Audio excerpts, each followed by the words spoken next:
Good morning, children. Today I am going to do a revision of the chapter Respiration and Organisms, and if you have any doubt clearing, I'll definitely ask you that. Moreover, what I feel that you may be having problem there, so I'll be explaining you that. Alright, so let us begin with the thing respiration in organisms, and here comes the question. आप क्या आ रहे हैं यहाँ पे? चलिए. Okay. So what is, if I say, what do we get from respiration? Why do living organisms respire? पहला question ये हो सकता है कि why do living organisms respire? आप क्या बोलोगे? What will you say? Why do living organisms respire? बताइए. Who will tell me? Why do living organisms respire? Come on.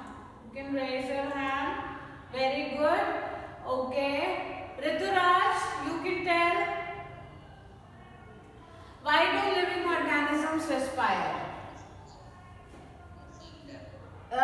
Could you be a little louder, beta? Living organism respires to produce energy. Okay. So instead of produce, we can say to obtain energy. है ना? तो perfectly alright. Living organisms respire to obtain energy. Okay. My next question out of this is, so what are the different parts of respiration? हम respiration को कितने भाग में बांट सकते हैं? What are the different parts of respiration? Who will answer this? Okay, so many. Balkrishna, try answering it. Balkrishna?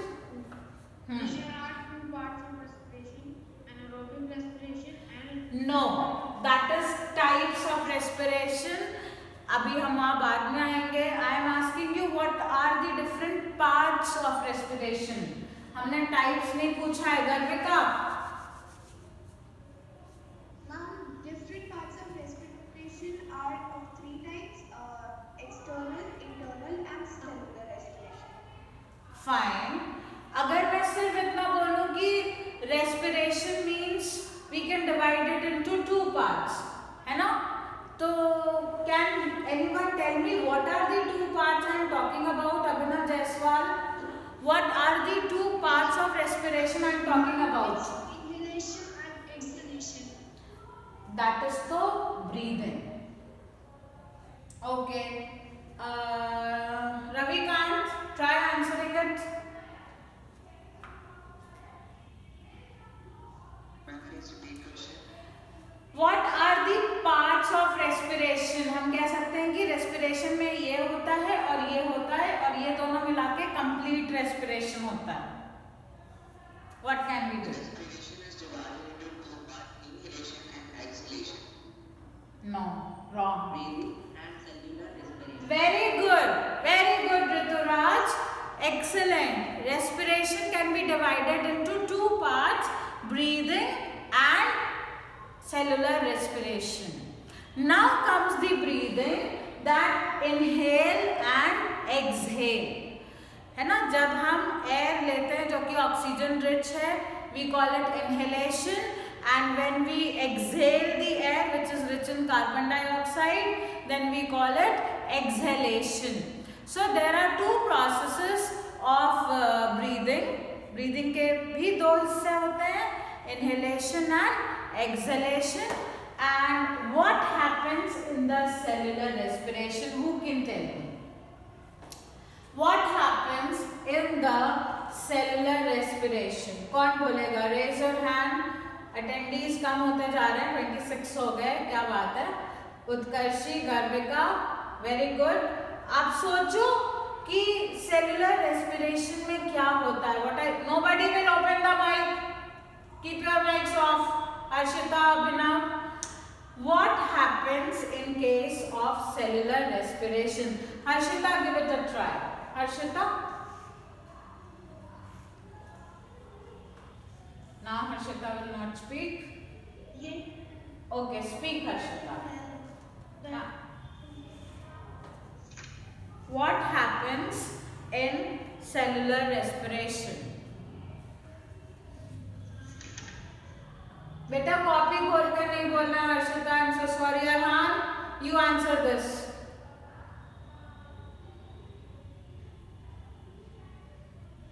Arhan, The breakdown of food to release energy is called cellular respiration.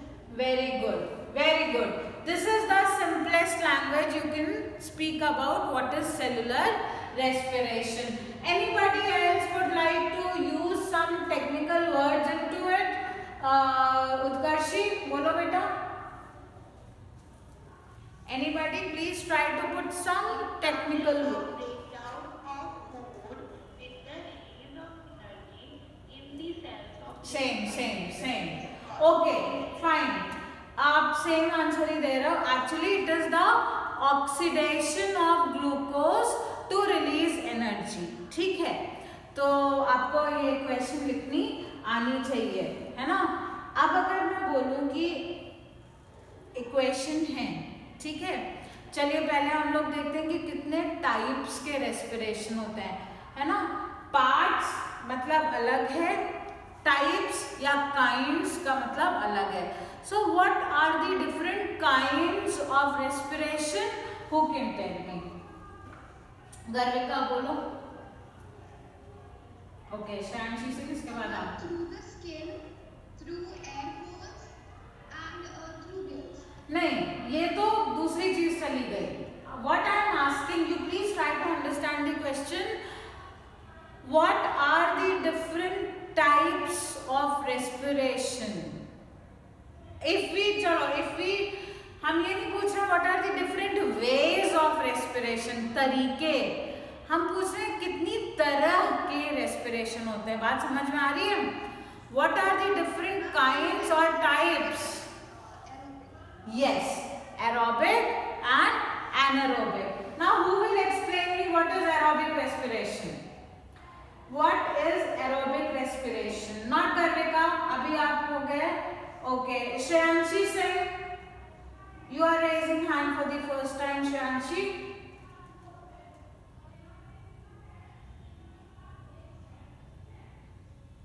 Okay, Shreyanshi is unable to listen. Okay, Abhinav Jaiswal, please answer it. What do you mean by aerobic respiration? Please explain what is aerobic respiration. आप सबको ये लिख के practice करनी चाहिए. Yeah, speak. When food is broken down in the presence of oxygen and releases carbon dioxide, water, and energy, it is called anaerobic respiration. Okay, so when the food is broken down in presence of oxygen, we call it aerobic. Air present है, ठीक है? So it is aerobic respiration. Very good, Rituraj. Now you tell me, what do you mean by anaerobic respiration? What do you mean by anaerobic respiration? Rituraj. the breakdown of हाँ. is without the presence of oxygen. Okay. Right. So breakdown of food in the absence of oxygen is known as anaerobic respiration. Now who can tell me the different types of anaerobic respiration? कौन बताएगा? Ravikant, please tell me. Okay, I am so happy to see so many hands. Very good. Ravikant, बताइए what are the different types of anaerobic respiration?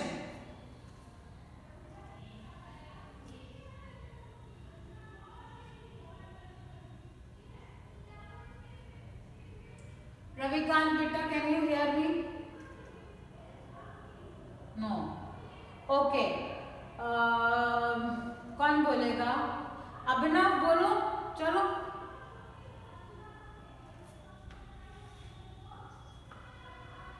Speak. Some internet issue.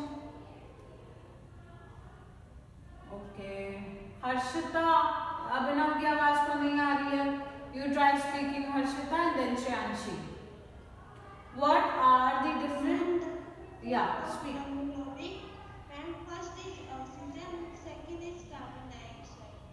No, बेटा मैं पूछ रही हूँ. My question is what are the different type of anaerobic respiration? What are the different types of anaerobic respiration? चलिए बताइए. Who can tell me? Yeah, Harshita, speak.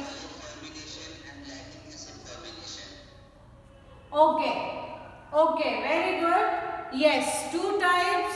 One where the alcohol is formed, ठीक है, तो fermentation हो रही है, yeast में होती है. And secondly, जब आपकी मसल्स में एनर्जी की रिक्वायरमेंट ज़्यादा है और मसल्स में रेस्पिरेशन हो रही है, एनर्जी तो कम ही मिलती है लेकिन लैक्टिक एसिड फॉर्म हो जाता है. ठीक है, तो ओके ठीक है. So lactic acid formation and fermentation, these are the two types of anaerobic respiration. Lactic acid वाला रेस्पिरेशन कहाँ पर होता है, कहाँ पर बनता है lactic acid? I just spoke. Where is this lactic acid fermentation, anaerobic respiration takes place? बताइए. Only you? Only two hands? Ravikant, Rituraj, Abhinav. बाकी बच्चा कहाँ चले गए भाई? My question is that where does the lactic acid anaerobic respiration takes place? कहाँ पर होता है ये?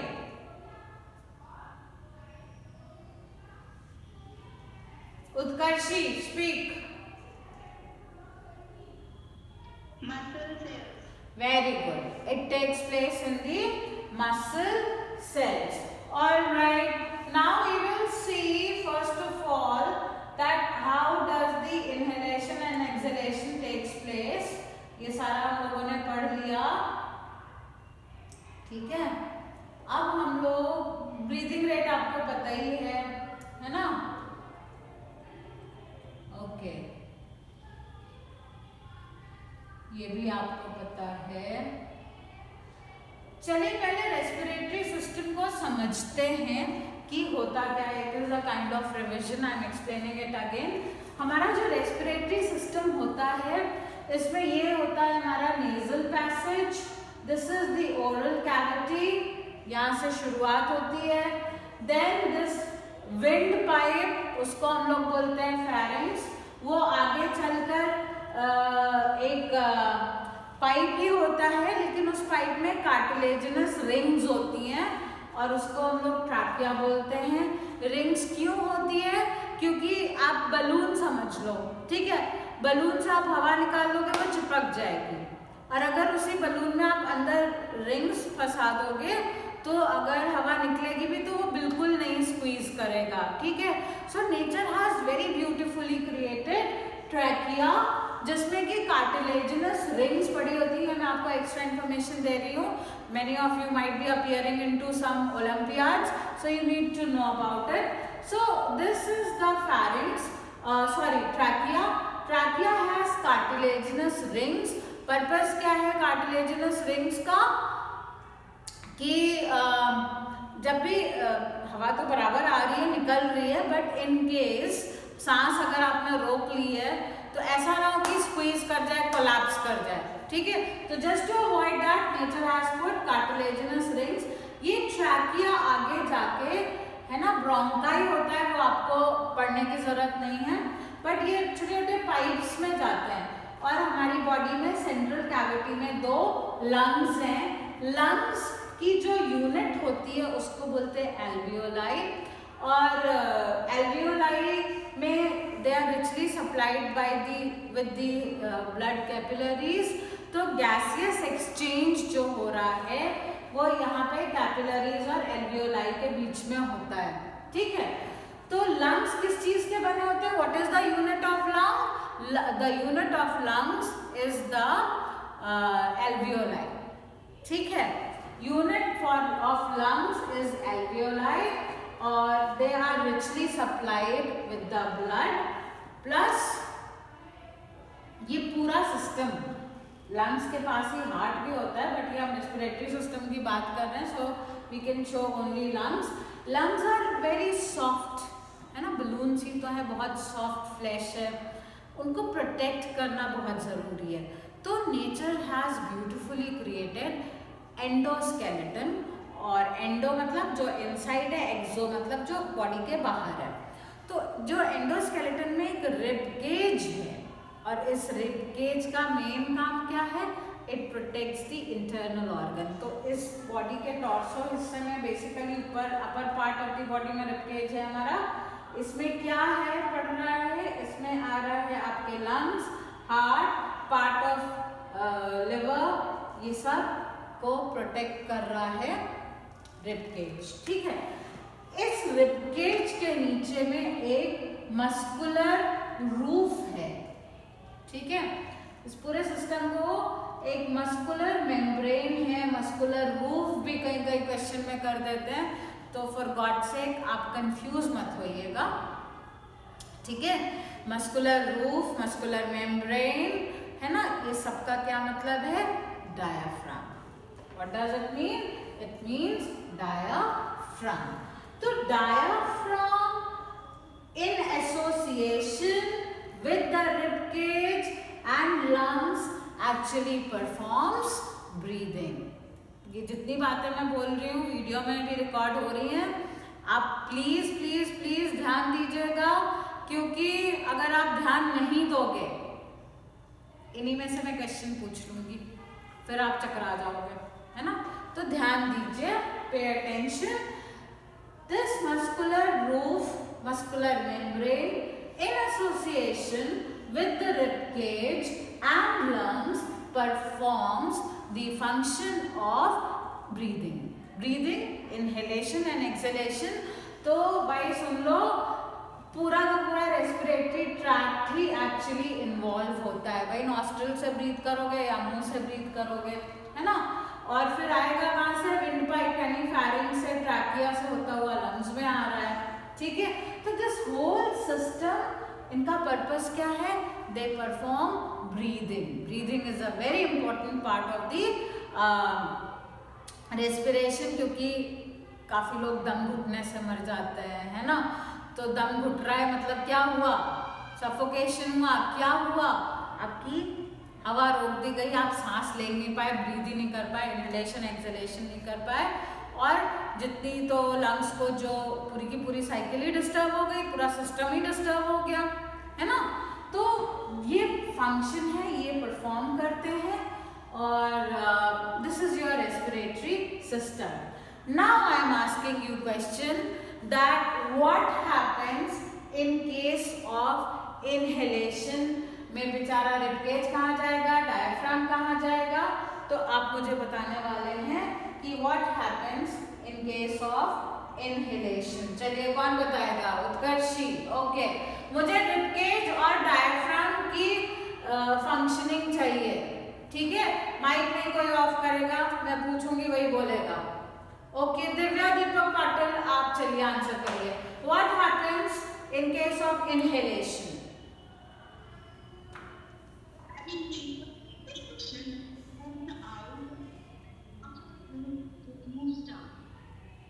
Okay, yes. In case of inhalation, the rib cage moves upwards and outwards. बात मेरी सुनिए, दोनों वर्ड्स जो मैं यूज कर रही हूँ. Rib cage moves upward and outward, and diaphragm moves downward. इसमें क्या हुआ?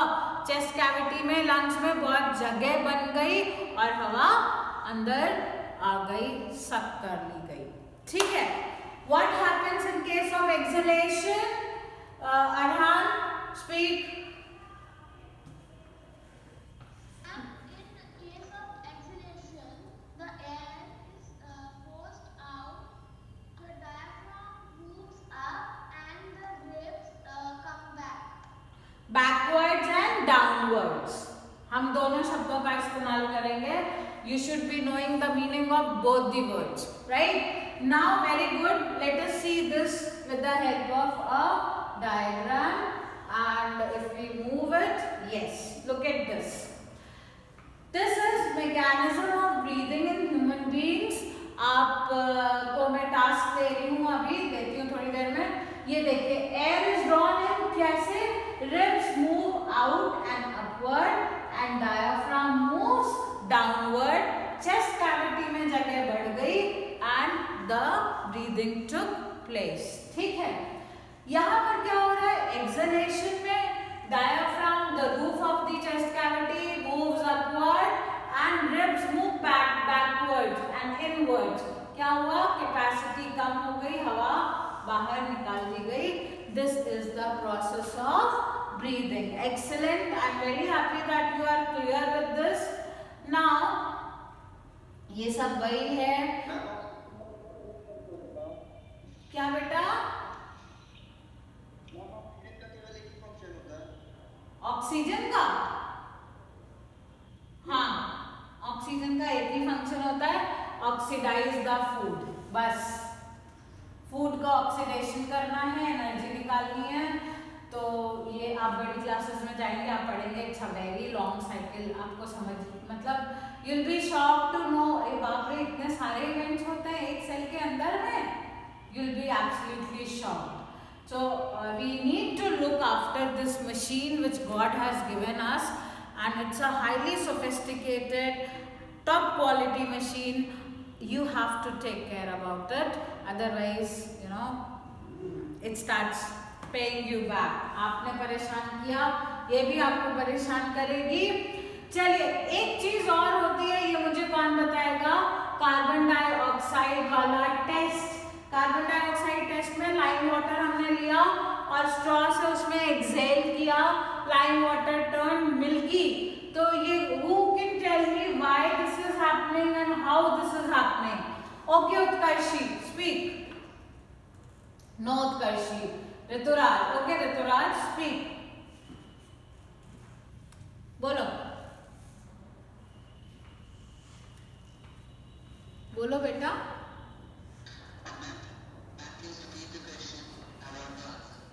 Okay.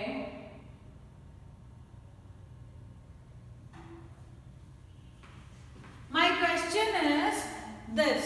Look at this picture. It is saying that effect of exhaled air on lime water. Lime water में हमने straw से air pass करी, तो lime water जो watery था वो milky हो गया. तो ऐसा क्यों हुआ? What was found that lime water became milky?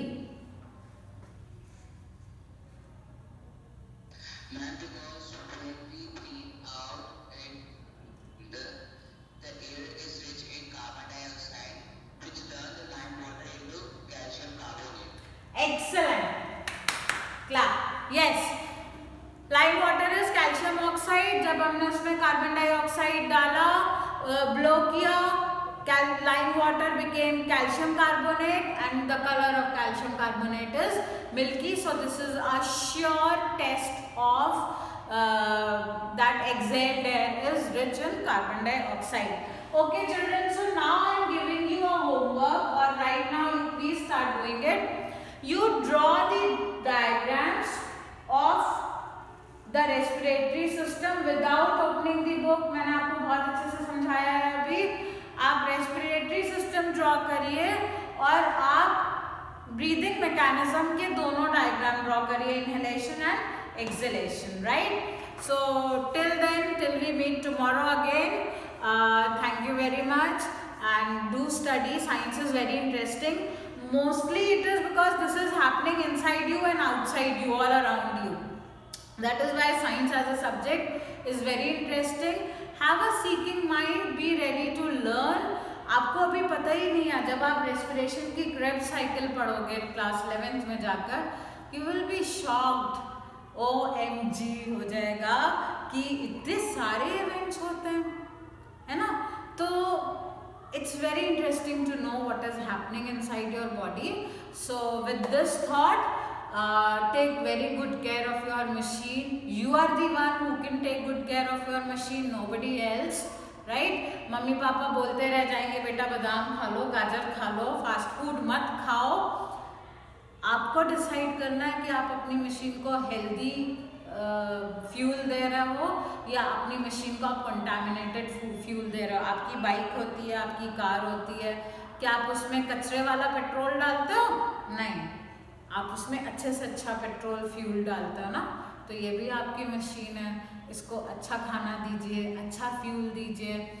Junk food कभी कभी खा सकते हैं, मैं बिल्कुल मना नहीं कर रही हूँ, बिकॉज मैं खुद खाती हूँ, लेकिन we need to take very good care of our body, right? Thank you very much. Start drawing the diagrams. Okay, video में सुन लेना। Thank you very much.